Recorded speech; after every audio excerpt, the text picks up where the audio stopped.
Have you seen the Statue of Liberty? It is one of the most enduring symbols of the United States of America. It emerged from the circumstances where the basic rights of people were being denied vehemently. This makes the Statue of Liberty a perfect symbol of freedom. The concepts of liberty, equality, and fraternity were touchstones of the French Revolution. This is a famous piece called Universal Democratic and Social Republic by French artist Frédéric Seurat. He had visualized a utopian world made up of democratic and social republics. Now, a utopian vision is the vision of a perfect society that is so ideal that it is unlikely to actually exist. If you look carefully, Seurat shows people from different countries and all walks of life marching towards the Statue of Liberty, each of them wearing their national costume and carrying revolutionary flags. The countries leading the procession are the United States and Switzerland. They are followed by the French people, carrying the revolutionary tricolor. France has just reached the Statue of Liberty. By this time, the revolution had taken place in France. France is followed by the German people with their flag.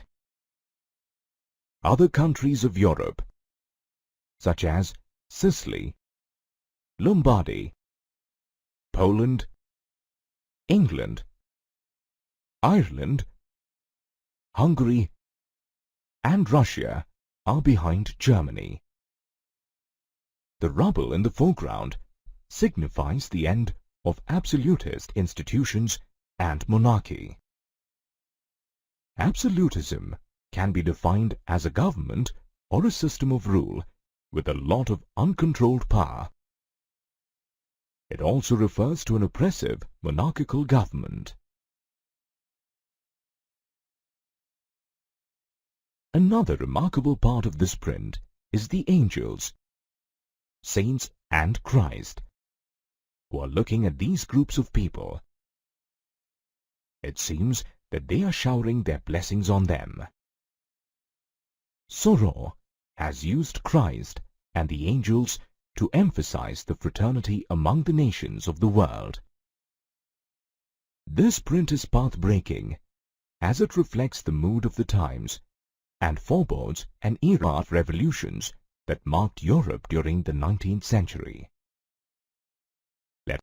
During the 19th century, Europe was undergoing a phase of transition.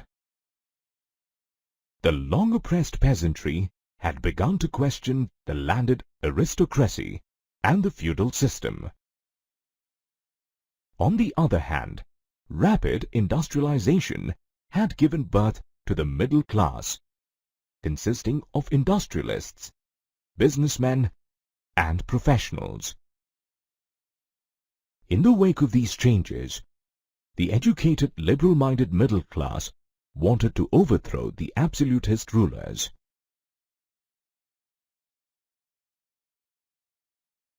This mindset of bringing together people with a shared past, history, and culture gave rise to the idea of the nation-state. The first visible expression of nationalism ever was the outbreak of the French Revolution in 1789. As a mark of protest, many agitated and oppressed people of France stormed the fortress prison, Bastille. The major outcome of the revolution was the formation of a constitutional monarchy and a sizable reduction in the royal and feudal privileges. Let us now take a look at the impact of the French Revolution.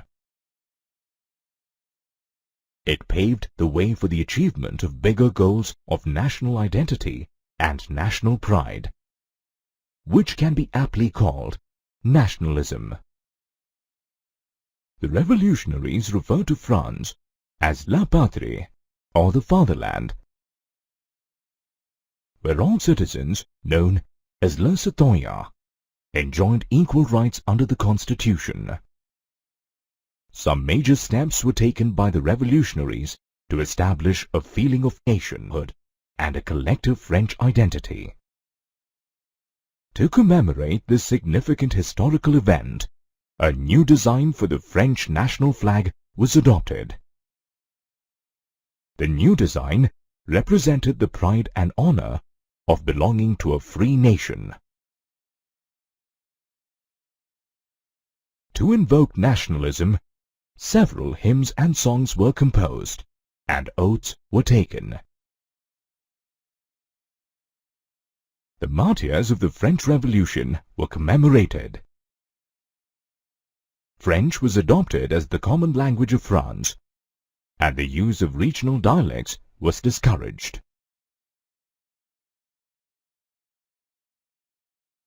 The French Revolution had its impact on the administration as well. A body of active citizens, or the citizens who were allowed to vote because they paid taxes, elected the Estates General and renamed it the National Assembly. A centralized administrative system was created. This system formulated uniform laws for all French citizens. All internal custom duties and dues were abolished. A uniform system of weights and measures was adopted. Did you know that the metric system that we use today was founded by France in 1791? The French Revolution inspired people all over Europe to begin movements against autocracy and despotism. The French revolutionaries also took it upon themselves to help other European countries in their struggle to overcome autocracy and form nations. Students and the middle classes formed Jacobin clubs in many European countries. Due to this widespread enthusiasm, the French armies were welcomed by European countries such as Holland, Belgium, Switzerland, and Italy in the 1790s.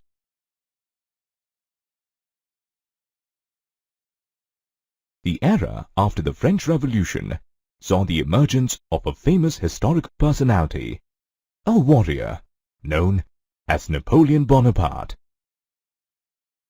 Napoleon was a man of great conviction. He is well known for his imperialistic motives and conquests in Europe. Napoleon observed the chaotic situation after the French Revolution and exploited it to the maximum to achieve his imperialistic aspirations. Democracy received a setback during his time, as he returned to monarchy. On the flip side, he introduced several effective administrative changes. The Civil Code of 1804, introduced by Napoleon, is also known as the Napoleonic Code. It is famous for the administrative changes brought about by Napoleon. As per this code, Napoleon abolished the privileges enjoyed by the noblemen and clergy on the basis of birth. He brought in equality before law and secured the right to property, much to the relief of the general gentry. The Napoleonic Code was carried to other countries of Europe that were brought under French control, such as the Dutch Republic, Switzerland, Italy, and Germany. The feudal system was abolished, and the peasants were freed from serfdom and the payment of dues to the manor owner. In the towns, Napoleon removed guild restrictions and improved the transport and communication systems. The businessmen and small producers of goods felt that uniform laws, standardized weights, and a common national currency could facilitate free trade across Europe. The people of the countries under the French rule soon realized that the changes in the administrative arena were just an eyewash. They had virtually lost their political freedom that had been attained after a lot of effort. Higher taxes forced enrollment of people into the French army, and censorship overshadowed the positive administrative changes brought about by Napoleon and led to his downfall. During the mid-18th century, the European countries were not as we know them today. Europe was divided into several small kingdoms and principalities. The concept of nation-states did not exist at all. Some of the prominent empires in Europe were the autocratic Ottoman Empire that ruled over Eastern and Central Europe and Greece, and the Habsburg Empire that ruled over Austria, Hungary. Due to the cultural differences amongst the European people, there was no political unity and no clear concept of a nation. However, the difference in cultural background and the desire to use the ideas of the French Revolution led people towards a common goal: nationalism. During the 19th century, the landed aristocracy was a small but influential class in Europe. This class dominated the social as well as political spheres and was desperately trying to regain its position. Members of this class all over Europe were connected to each other because of their similar way of life and intermarriages. They owned large estates in the countryside and town houses. French was a common language spoken by them for diplomacy and high society. Interestingly though, the majority of the European population was made up of peasants and serfs. In Western Europe, most of the land was tilled by tenants and small owners, while in Central and Eastern Europe, estates were cultivated by serfs. With the advent of industrialization in the late 18th and 19th centuries, new social groups came into existence. These were the working class population and the middle class. Both these groups depended on market production for their livelihood. The middle class had a free-thinking liberal mindset. The ideas of nationalism led them towards a far-fetched aim: to bridge the gap between aristocracy and other classes. They hoped to end the autocratic rule and wanted to form a national government of the people. The educated middle class of Europe was deeply influenced with the notion of liberty from the French Revolution. As a result, the concept of liberalism was born. The word liberalism traces its roots to the Latin word liber, meaning free. The middle class believed in the need for freedom and equality of all individuals before law. On the political front, liberalism referred to government by consent. The liberals also stressed that private property should not be violated. Although liberalism popularized the idea of a people's government, the right to vote or suffrage was not extended to all citizens. On the economic front, liberalism implied freedom of markets and free movement of goods and capital. The Napoleonic Code had tried to facilitate it. However, this code was not practiced in totality. Let's see why. During the 19th century, freedom of movement of goods and capital became a strong demand of the emerging middle class. The Napoleonic Code though revolutionary for its time, was unable to address the growing needs of the industrialists. To complicate matters, each region had its own system of weights and measures. These situations posed encumbrances for economic growth and exchange. The middle class argued for the creation of a unified economic territory to facilitate unhindered movement of goods, people, and capital. In 1834, a customs union, or Zollverein, was formed at the initiative of Prussia and joined by most of the German states. This union eliminated tariff barriers and reduced the number of currencies from over 30 to 2. Apart from this, a railway network was initiated, which enhanced mobility and communication between the economies. All these changes helped in the growth of nationalist sentiments. You have read earlier that during the 19th century, the upcoming middle class had tasted the ideas of liberalism. Liberalism was used by them as a tool to end aristocracy and clerical privileges. Another crucial event of this time was the defeat of Napoleon Bonaparte at Waterloo in 1815. This steered the European governments towards adopting the idea of conservatism. Let us understand the term conservatism. It was a political philosophy that steered the importance of tradition, established institutions and customs, and preferred gradual development rather than quick change. The conservatives believed that established traditional institutions of state and society, like monarchy, church, social hierarchies, property and family, must be protected and preserved. At the same time, they did not propose a return to the pre-revolutionary period.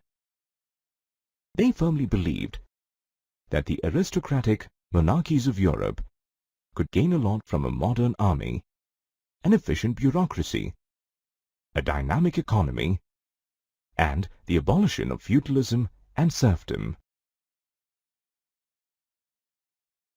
During his conquests, Napoleon had annexed several kingdoms and made them a part of France. In 1815, after the defeat of Napoleon, the representatives of European powers, namely Austria, Britain, Prussia, and Russia, met at Vienna.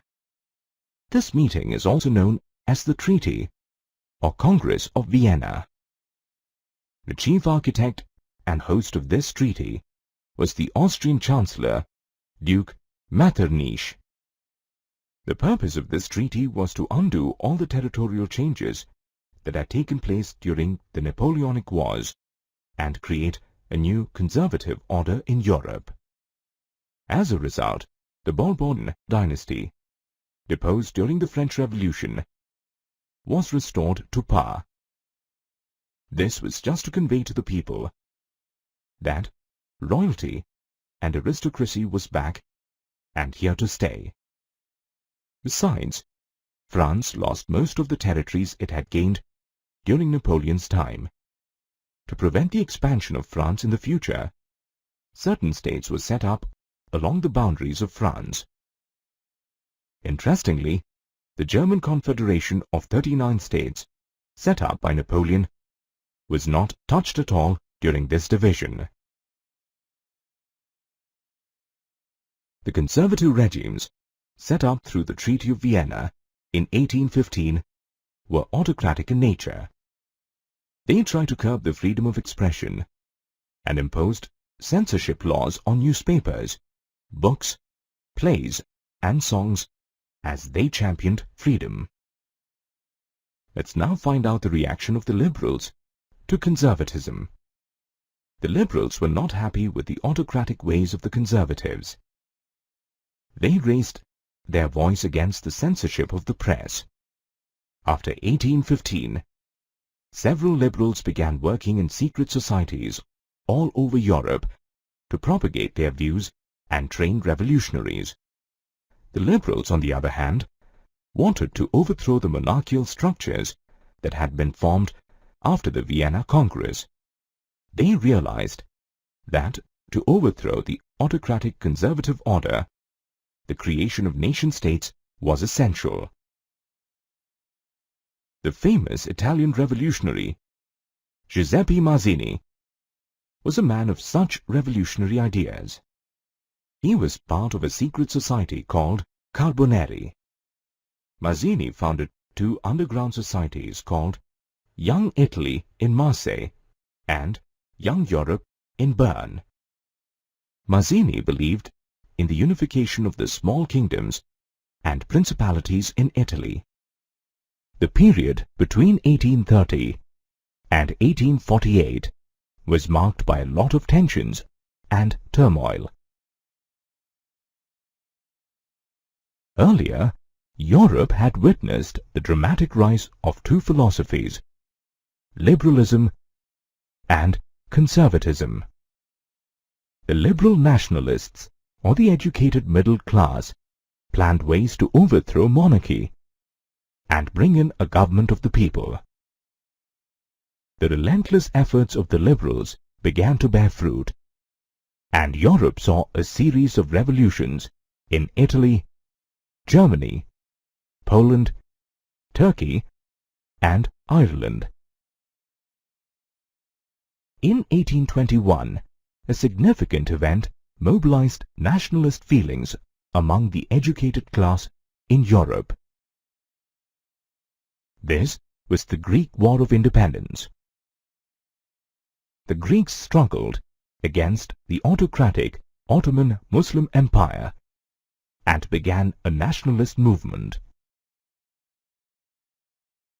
After the war, the Treaty of Constantinople was signed in 1832.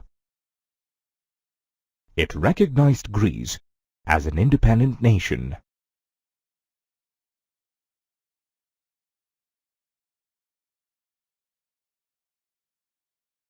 In 1830, the Bourbon dynasty, restored in 1815 during the conservatives' reaction, was overthrown by liberal revolutionaries.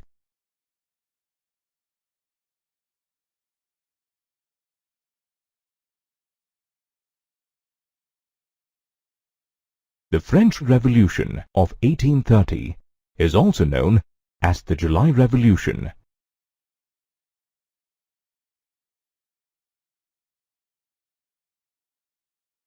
Inspired by the French or July Revolution, Belgium broke away from the United Kingdom of the Netherlands.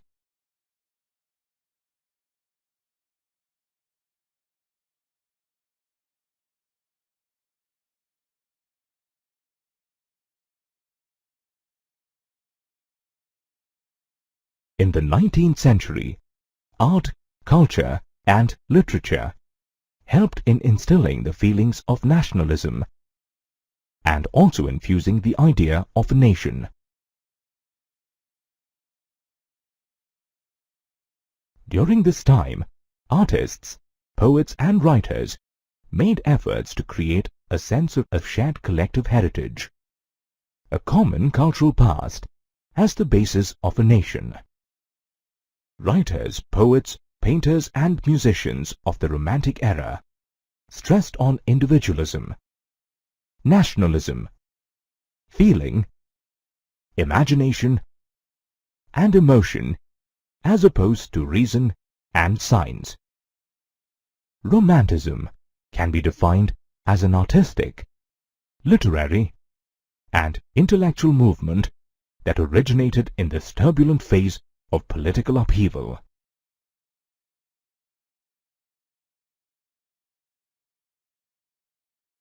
German Romantic philosopher Johann Gottfried Herder stressed that true German culture could be found in folklore and folk art, which lay with the common people or das Volk.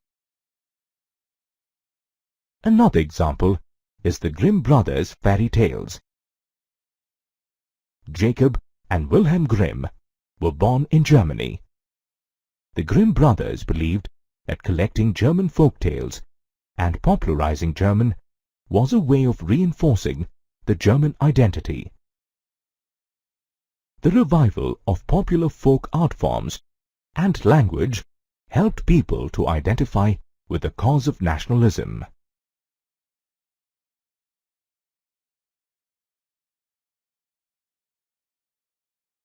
Let us take a look at the social condition of Europe. The years after 1830 were marked by a lot of anarchy and chaos. During this time, Europe witnessed the worst period ever of hunger and hardship. Bad harvest and a rise in food prices added to people's woes. In the first half of the 19th century, the population of Europe had increased a lot. This led to unemployment. Many people migrated from the rural areas to the growing slums in the cities. On the other hand, due to the growth of industrialization in England, small producers in towns faced stiff competition from cheap machine-made goods. An important event of this time was the revolt of the Silesian weavers against their contractors in 1845.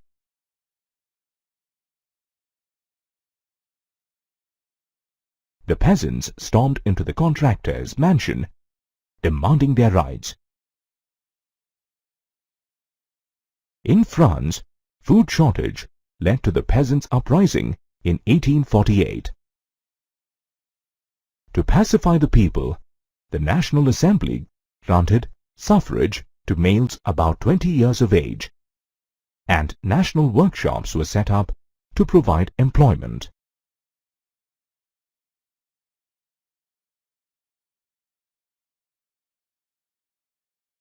The history of Europe between 1830 and 1848 is lined with many revolts and uprisings.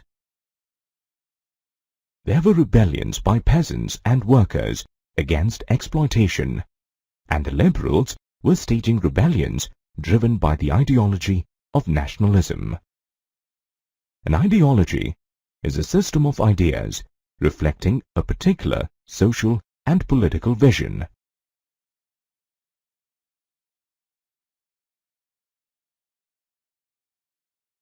Let's understand how the liberal middle class gave shape to the revolutions. Inspired by France, in Germany, Italy, Poland, and the Austro-Hungarian Empire, men and women of the liberal middle class began demanding a constitution and national unification. In Germany, many political associations made up of the middle class and the working class came together in Frankfurt to vote for an all-German National Assembly. On the 18th of May, 1948, the Frankfurt Parliament was convened in the Church of St. Paul. The middle class dominated the Parliament and did not accept the demands of artisans and peasants, and so eventually lost their support. As a result, the army had to intervene to settle the dispute, and the assembly itself was dissolved. Though the conservatives managed to suppress liberal movements, they could not establish the old order. After 1848, the autocratic monarchies of Central and Eastern Europe realized that they had to coexist with liberal nationalist revolutionaries. After all, that was the only way of arriving at a peaceful situation conducive for development. This was just the beginning. More changes were waiting to come in the future.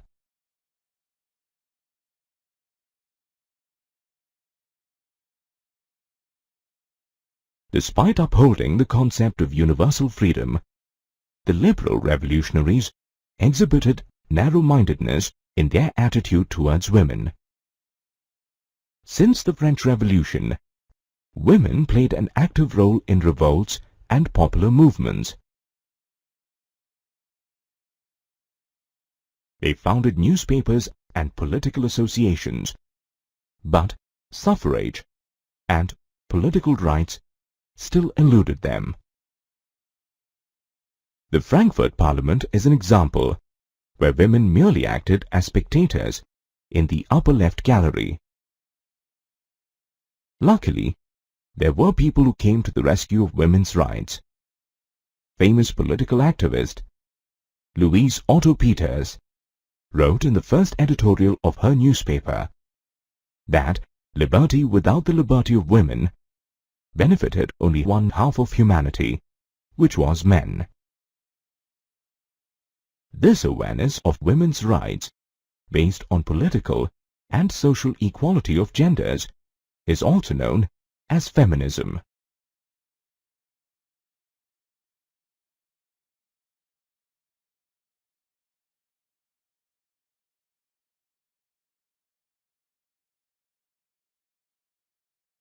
Early revolutions in Europe upheld the ideas of democracy and liberal nationalism. After 1848, the conservatives began to use nationalist ideas to strengthen the monarchy. In fact, the unification of Italy and Germany came about through this process. In 1848, the German middle class, professionals, businessmen, wealthy artists, and artisans had joined hands to vote for an all-German National Assembly. They convened at the Frankfurt Parliament.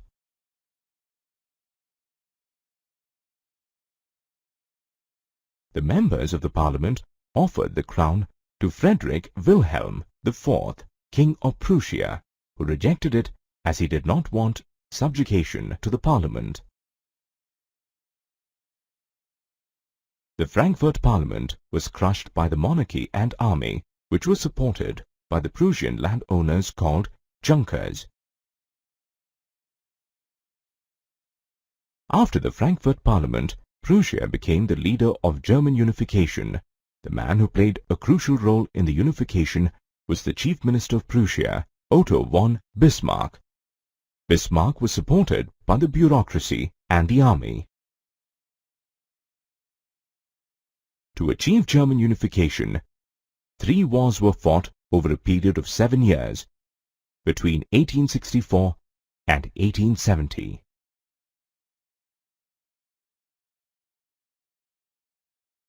Finally, Prussia emerged victorious and the unification was completed.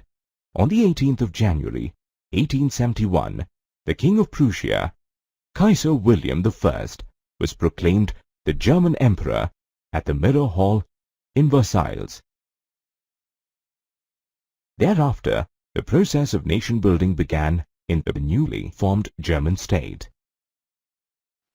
Emphasis was placed on modernizing the currency and the banking, legal, and judicial systems.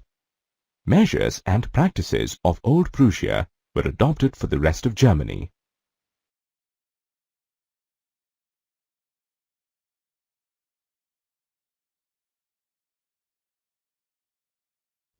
Italy had a long history of political fragmentation too. During the middle of the 19th century, Italy was divided into 7 states. Northern Italy was ruled by the Austrian part of the Habsburg Empire.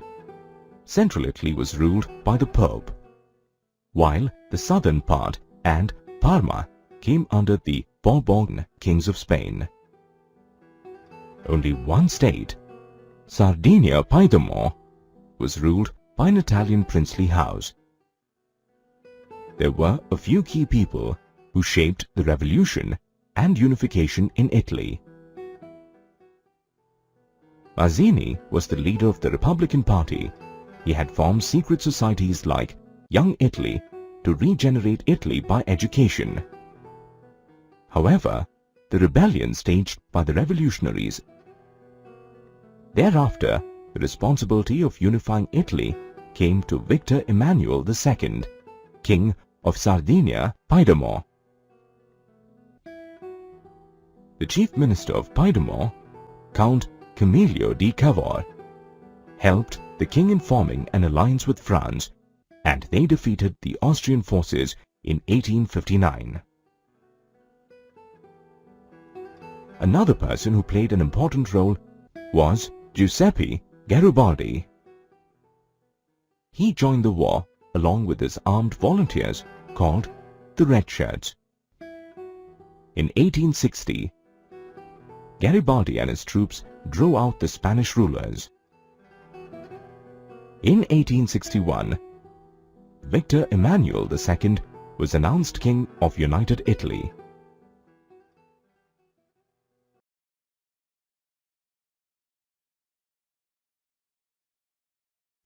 In Britain, the formation of nation-state did not happen due to a sudden upheaval or revolution like the other parts of Europe.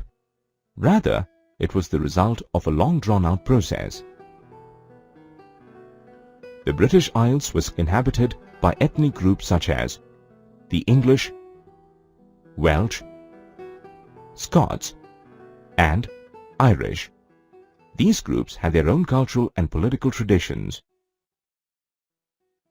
The concept of nation-states, with England as the centre, came about in 1688, after the Parliament snatched power from the monarchy.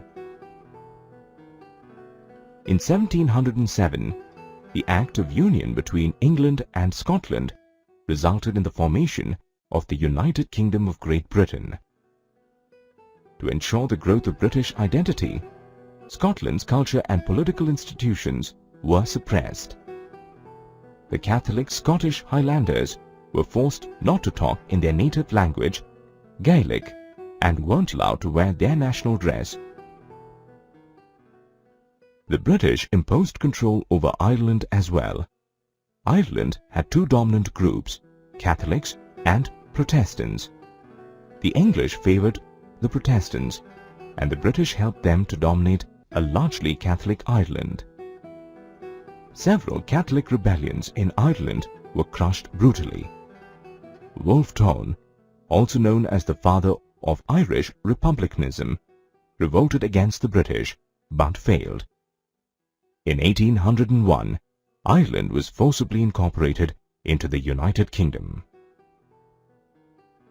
The symbols of New Britain were the English language, the British flag, the Union Jack, and the British national anthem.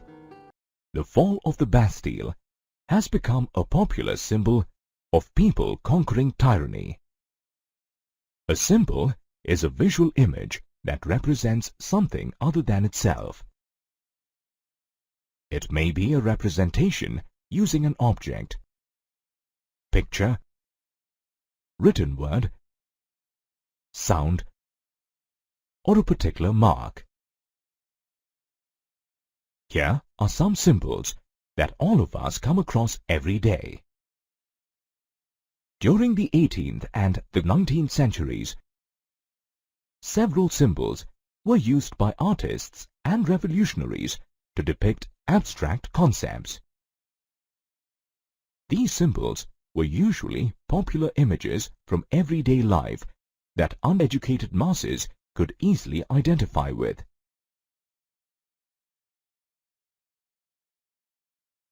Despite upholding the concept of universal freedom, the liberal revolutionaries exhibited narrow-mindedness in their attitude towards women.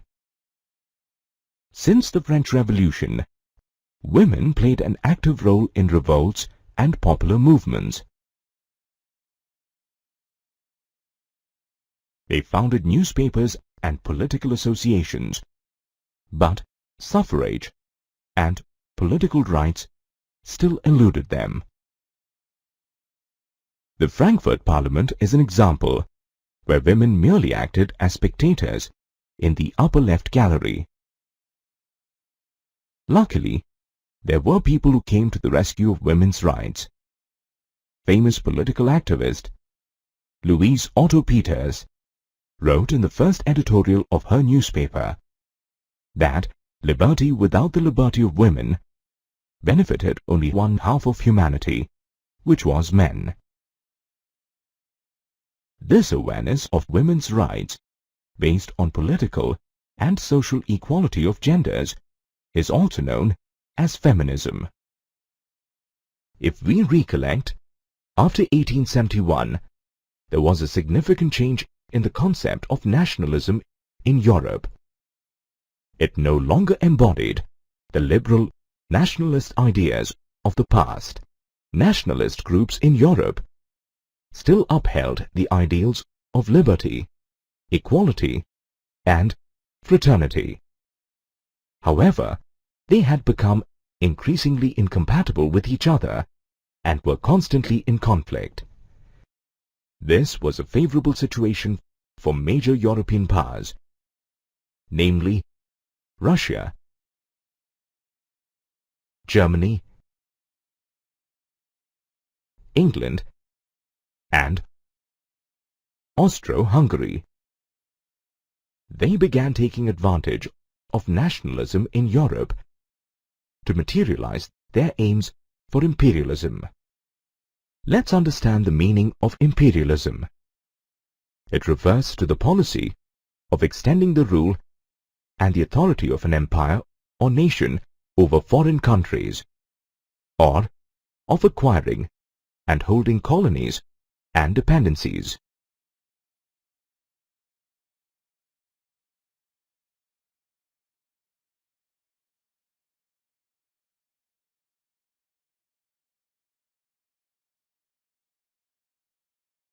The European powers cited the much disturbed Balkan region to fulfill their imperialist goals. Let's understand a little more about the Balkan region. Balkan is an old Turkish word meaning a chain of wooded mountains. The Balkans region consisted of the following countries of our times: Romania, Bulgaria, Albania, Greece, Macedonia, Croatia, Bosnia, Herzegovina, Slovenia, Serbia, and Montenegro. People of the Balkans were collectively known as Slavs.